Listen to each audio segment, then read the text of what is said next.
Hey guys, this is the lesson video for 6-6 where we're finding the whole. I'm going to do a couple problems from your homework. I'm going to do number 1 and number 9, probably just 2 of those. So we're going to do number 1, number 9. Let me get a little whiteboard set up here so I can help you. Okay. So what we're doing today is we are looking at finding the whole part of a number. So for example, on number 1, it says what 70% of what number is 35. So we have 0% and 100%, right? And it's telling us that 70% is 35.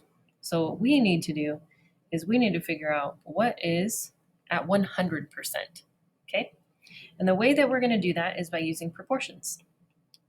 Okay, so I'm going to start off by changing my marker color here, and we're going to write 70% is the same as 35 out of, we don't know. That's what we're trying to figure out, right? What that number was on the number line. Then we are going to cross multiply. So we'll cross these. So 70 times x is 70x. Then we'll go ahead and cross multiply the other side. So 35 times 100, which is 3,500. Okay, now just like we did when we were solving for algebraic equations or equations actually, we isolated the variable, okay, and look what's happening next to it. Well, it's being multiplied by 70, so we're going to do its opposite, which is divide by 70 to get that out of there. Okay, so now x is all by itself, and then we can solve for our answer. I don't know about you guys, but I don't like working with zeros, so if I can simplify it for myself, I like to do that. So if I think about what's 10 divided by 10, that's 1, and 100 divided by 100 is 1. So couldn't I do that to make it a lot more simple for myself? It becomes 350 divided by 7.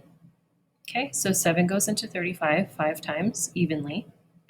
Find the difference, bring down your next place value. Can 7 go into 0? Nope, 0 times. So we have our answer, which is 50. Yay! So if we had that number line again, we had 0% and 100%. We knew that at 70, we had 35. And at 100%, we had 50. Woohoo! We did it! Okay. Let's clear this out of the way here. And we'll start another problem. Another. Okay. Let's do number 9. This does not want me to clear it. There we go. Let's do number 9. Okay, so it says Kelly has a part-time job last year, and she paid the state $234 in income tax. The state tax income rate is 5.2%. How much did she earn? So we need to know how much she earned in total, right? Because she had to pay 5.2% of what the total that she earned. So just like the last problem, we're going to write it as a proportion first. So 5.2%, okay, is the same as $234 is what she earned out of, or what she paid out of what she made. We don't know how much she earned, right? So we're going to put an X there until we figure it out. So let's cross multiply here and here. So let's do 5.2x is the same as 23,400, okay? And we're going to try to isolate that x, get it all by itself.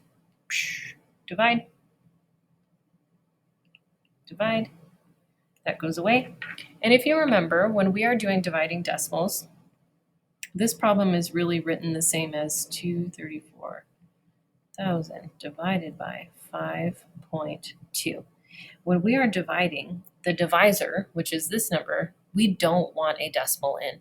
So if I don't want a decimal, I need to scoop it out, but whatever I do to the divisor, I need to do to the dividend, which move this one over and will essentially add a 0. Oops, I put too many zeros here. Well, it's a good thing because we're going to end up putting it there anyway, right? Okay, so I said my number wrong. 23,400. Still our Mrs. Bowman. Okay, that's why those place value, commas are important, helps us read our number.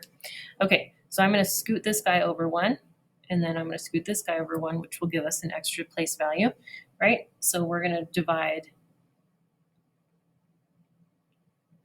here, divided by 52.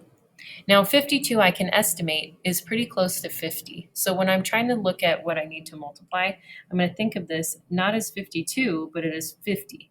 So 52 goes into 234 about how many times? 234 we'll just estimate to be 200. So 50, 100, 150, 200. So let's try 52 times 4.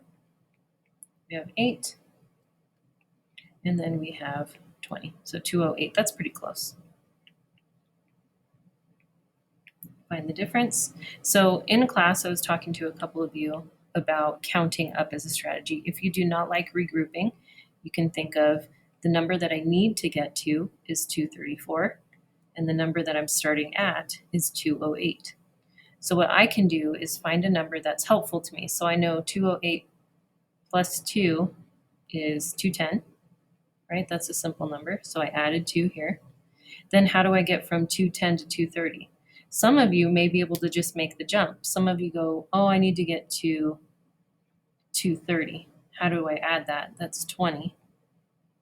And then I need 4 more. Okay, so that's 2 plus 20 plus 4 is 26. Okay, so this is a good strategy for you if you do not like regrouping, if you do not like subtracting. Counting up gets you the same answer as if you were subtracting. So if this is something that you would like to do rather than this, totally 100%, I would support that. And eventually, the more that you do this, the more it becomes able for you to do it inside your head so that you don't have to write it down. Okay? All right, let's go ahead and keep going here. 260. Could we probably fit one more 52? Yep. We're going to put 5, and it would be an equal to 60. 0. Bring down your next place value. That doesn't go in. Bring down your next 0. That doesn't go in. So we have our answer here is 4,500. Yay! All right, guys, if you have any questions, please let me know, and I'll be happy to help.